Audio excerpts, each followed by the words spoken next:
പിന്നോക്ക സംവരണ അട്ടിമറിക്ക് സംവരണത്തിൻ്റെ ചരിത്രത്തോളം തന്നെ പഴക്കമുണ്ട്. ഐക്യകേരളത്തിൻ്റെ പിറവിക്ക് മുമ്പ് തന്നെ അത്തരം സംവരണ അട്ടിമറികളുടെ ചരിത്രത്തെ നമുക്ക് കണ്ടെത്താം. ഇപ്പോൾ സംവരണത്തിൻ്റെ അന്തസത്ത തന്നെ ഇല്ലാതാക്കുന്ന സാമ്പത്തിക സംവരണം അഥവാ സവർണ സംവരണം നമ്മുടെ രാജ്യത്ത് നടപ്പാക്കി കഴിഞ്ഞു. സംവരണം മെറിറ്റിനെ ഇല്ലാതാക്കും എന്ന പല്ലവിയാണ് കഴിഞ്ഞ കാലങ്ങളിലൊക്കെയും സംവരണ വിരുദ്ധർ ആവർത്തിച്ച് പറഞ്ഞുകൊണ്ടിരുന്നത്.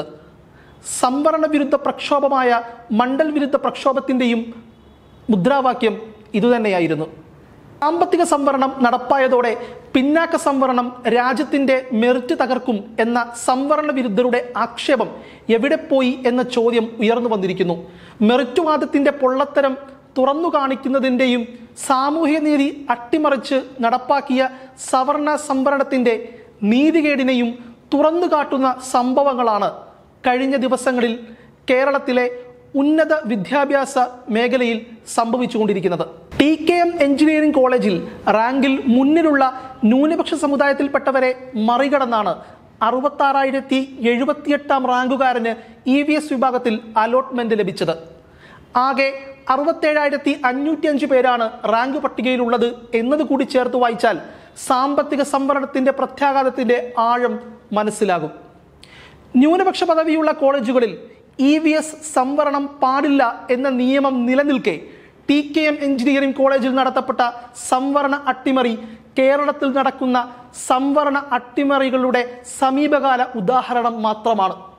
മെഡിക്കൽ, ഡെന്റൽ അലോട്ട്മെന്റുകൾ പൂർത്തീകരിക്കപ്പെട്ടിരിക്കുന്ന ഈ സാഹചര്യം പ്രസ്തുത രാഷ്ട്രീയത്തിലേക്കാണ് വിരൽ ചൂണ്ടുന്നത്.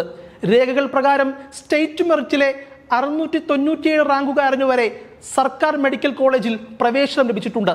മുസ്ലിം സമുദായത്തിൽ നിന്നും 916 റാങ്ക് വരെയുള്ളവരും, ഈഴവ സമുദായത്തിൽ നിന്നും 1627 റാങ്ക് വരെയുള്ളവരും, വിശ്വകർമ്മ വിഭാഗത്തിൽ നിന്നും 1627 റാങ്ക് വരെയുള്ളവരും, പിന്നോക്ക ക്രിസ്ത്യാനികളിൽ നിന്നും 2674 റാങ്ക് നേടിയവരുമാണ് സ്റ്റേറ്റ് മെറിറ്റിൽ പ്രവേശനം നേടിയത്.